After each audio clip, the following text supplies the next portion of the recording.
Did you just buy a condo in the last 3 years? Do you know what's coming next? Occupancy. Guess what? There's some things that you didn't know about are going to happen to you in the rudest way. There's a bunch of things that your lawyer didn't tell you, and the agent or the builder didn't let you know when you bought that home. And if you want to find out, stick to the end, and I'll tell you what happened.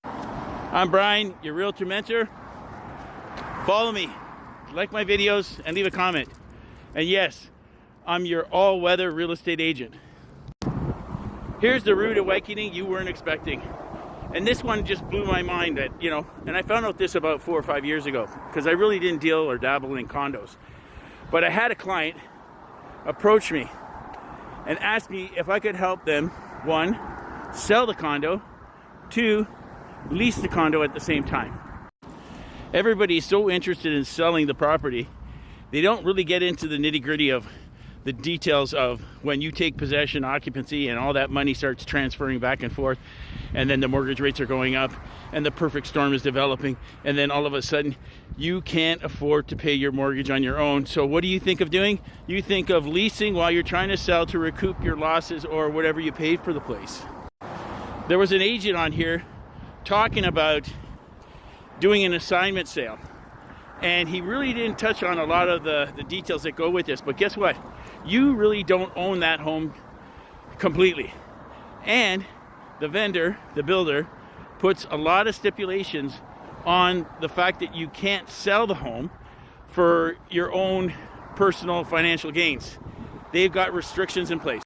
That's right. You bought a home with restrictions. You thought you were, the investor's genius, and you were doing like everybody else. And guess what? Thousands and thousands of owners are getting the rude awakening that my client was getting about 4 years ago. The building that you bought isn't technically a building. It's just basically an entity sitting in limbo. And for a lot of reasons, and insurance reasons, and as well as, bringing down the value of the building, people are not allowed to go about and do things that they want to do while the vendor is still selling properties in the building. Without getting too deep into the nitty-gritty details, basically it's this. You bought that home, and when they completed it, you do your PDI and you transfer the last $10,000, $15,000, $20,000 that you agreed to pay on closing. You do not technically own the building, the apartment. You are not allowed to rent or advertise that property for lease. It diminishes or brings down the value of the building, because now it's becoming a renter's haven, and the vendors don't want you to bring the value of the property down while they're still trying to sell properties. That's the huge bitter pill to swallow, number 1.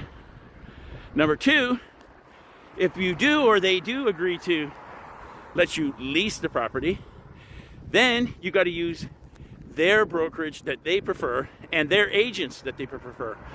What agreement or what understanding that they have and what arrangements they have, I have no idea.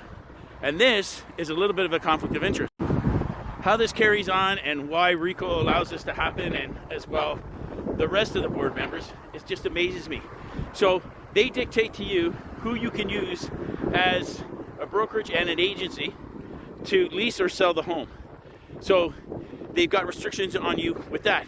Now the conflict of interest comes in is you've got, say, for example, 50 to 60 properties being released at the same time over a short period of time, like in maybe a month to 2 months. How is that brokerage or those agents going to give the best treatment to every single owner slash leasee of that unit? They don't. Because how do you favor or provide equal service in multiple representation at that magnitude? Look, I can't go any farther with this. It just blows my mind, and I just can't grasp the thought process that goes with this. But yeah, how do you do that? Conflict of interest, for sure. Number 3, and if you don't take possession, you still have to pay a monthly, which goes far beyond your mortgage payments, than what you agreed to. And then you're trying to figure out, how am I going to recoup these losses or these bills or payments that I have to make? They won't let me lease or sell the way I want to. And now I'm incurring huge debt. Well, not me, my client is.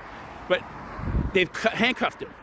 They never told him at the beginning, oh, when it comes time to take possession, you can't do this and you can't do this. No, they hand you a paper and baffle you with bullshit, making you think that it's just cut and dry. But it's not cut and dry. Read between the lines. Read the fine print. You're hearing this now for the first time. So when you do, well, most people aren't deciding to buy condos now for a very good reason. But if you do ever get yourself in a situation like that, stop and get somebody to explain everything to you. Take the time. And number 4, if somehow, some way, you're able to negotiate with the vendor builder to lease your property, and if it's with their preferred agency, or they let you do it, now you're competing against 50 to 60 other properties. The saturation level is so high, and guess what? Wink, wink, nudge, nudge. You are going to sell your soul to the devil. And to be competitive, you're going to drop your prices. So you're trying to figure out, how are you going to manage this? You know, now you're going to short sell yourself, and now you're putting $200-300 in somebody else's pocket so that they can live there. Not to mention the maintenance fees that you have to pay. And on top of that, you're trying to figure out, how am I going to recoup my losses? Wow, what a nightmare. And people don't talk about this, especially, you know, the vendors and the agents. They just want to make the sale and move on. They don't tell you all this stuff. And number 5 is a big one. Anything that's built after 2019, I believe, actually November 18th, you are, well, the owner is allowed to jack the rent up as much as they want, because it's a build after that time period. Everything else is by the provincial standards and the guidelines. But people that are, you know, in these places get a real surprise when they've moved in and they've nestled in for a year or two, and the landlord comes over and says, hey, Jim, Joe, Mary, Jane, we're going to jack your rent $300 a month. And they're like, what? Yeah. What a nightmare. And as I said, a perfect storm. Anyways, there's the bits and pieces and the long story. But if you did buy a condo and you're going to be closing soon, give me a shout. I might be able to help you work your way through it. And you know what? If you need any advice and you want to talk for a bit, maybe I can steer you in the right direction. I'm Brian, your Realtor Mentor.